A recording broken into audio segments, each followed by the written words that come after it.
Hello, good morning all student. Myself Sachin Kumar from ESPSM public school. आज आप लोगों को हम कंप्यूटर के बेसिक में और डाटा बताने वाले हैं, जिसमें आप लोगों को डाटा के बारे में कुछ जानकारी मिलेगी। इसके पहले आप लोगों ने पढ़ा definition of computer, types of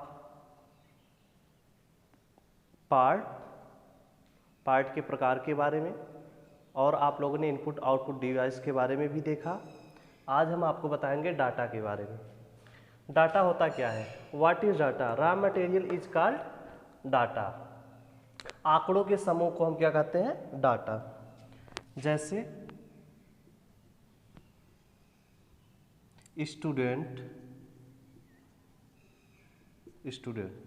student का क्या? Name, fathers name, address. जितना एक स्टूडेंट का डाटा होता है, जिसे हम कह सकते हैं बायोडाटा, वह सब हमारे डाटा में आता है। आंकड़ों के समूह को हम डाटा कहते हैं। As example, student names, father's name, address, village, post, district, state, nationality, etc। एक स्टूडेंट के बारे में संपूर्ण जानकारी को हम डाटा कहते हैं। तो डाटा होता क्या है? जैसे 58732, अगर इसका संपूर्ण जानकारी हमें प्राप्त हो जाए, वही हमारा डाटा कहलाएगा। जैसे 8513, 13720, 2323, 23225। ये 25 जो हमें प्राप्त हुआ, ये हमारा क्या है?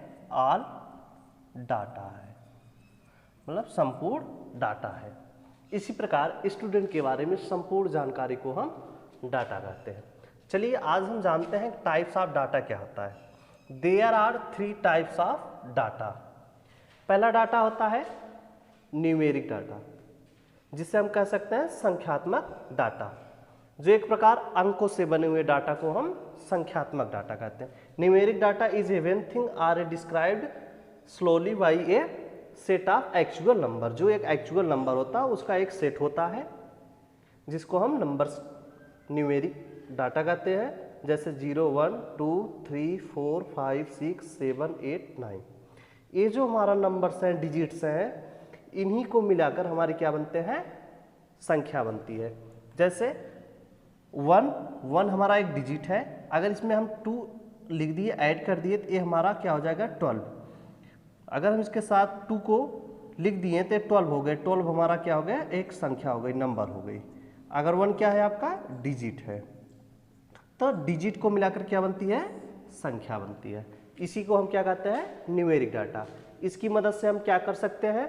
ऐड कर सकते हैं, जोड़ सकते हैं, सब्ट्रैक्ट घटा सकते हैं, मैक्स गुणा कर सकते हैं, डिवीजन भाग दे सकते हैं, etc। मैथमेटिक्स में जितने भी कार्य होते हैं, इन नंबर के द्वारा हम सभी कार्य कर सकते हैं।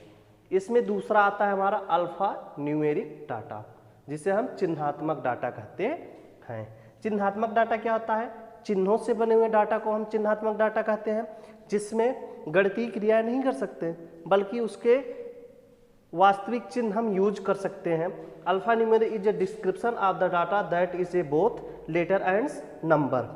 लेटर और नंबर के सहयोग से हम उसके कुछ चिन्हों का उपयोग कर सकते हैं। जैसे प्लस चिन्ह का उपयोग कर सकते हैं, माइनस का, गुणा का, भाग का, percentage, less than, greater than. ये सब तो हमारे नंबर्स के चिन्ह हो गए। अब आते हैं हम एट द रेट, ये हमारे लेटर्स हो गए। लेटर्स में और भी आते हैं सिंबल, बहुत से ऐसे सिंबल हैं, जैसे कोई फेमस प्लेस हो गया, etc। हमारे अल्फा न्यूमेरिक डाटा में आते हैं। तीसरा हमारा डाटा है आपका अल्फाबेट्स डाटा। अल्फाबेट्स डाटा होता क्या है? अब हम अल्फाबेट्स डाटा के बारे में जान लेंगे। अल्फाबेट डाटा सभी लोग जानते हैं, जिसे हम कहते हैं अक्षरात्मक डाटा। अक्षरों से बने हुए डाटा, मतलब ये क्या होता है? लेटर्स का क्या होता है? एक सेट होता है। लेटर्स का एक सेट होता है, जिससे हम राइटिंग करते हैं, लिखते हैं, वही हमारा अल्फाबेट्स डाटा कहलाता है। ए सेट ऑफ लेटर,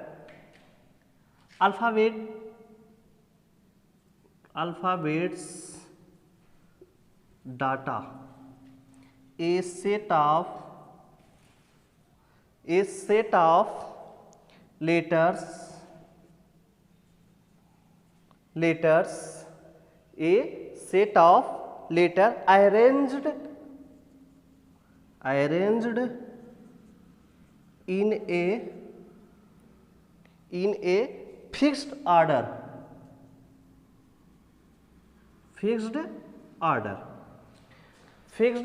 जो मतलब एक अस्थाई होता है, यूज्ड फॉर राइटिंग, जिसका उपयोग हम क्या कर सकते हैं, यूज्ड फॉर राइटिंग के लिए हम कर सकते हैं। Is called alphabets.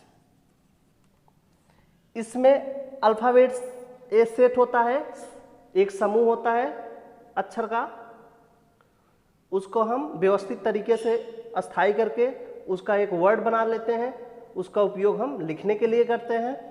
जैसे एच ए टू जेड, ए से जेड के बीच में जितने भी अल्फाबेट्स हैं उन सब का यूज हम करके एक राइटिंग कर सकते हैं, मतलब राइटिंग लिख सकते हैं।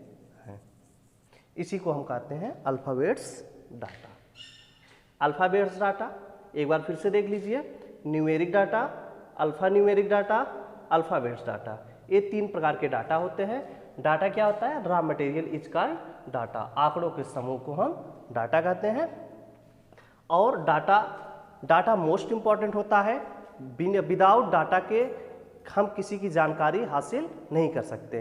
अगर हमें किसी की जानकारी हासिल करना है तो हमें उसके डाटा के बारे में जानकारी, जैसे मैंने बताया स्टूडेंट क्या है, एक स्टूडेंट अगर उसका नेम, फादर्स नेम, उसका एड्रेस हमें पता चल जाए तो उसकी हमें संपूर्ण जानकारी मिल सकती है। तो आज के लिए बस इतना ही।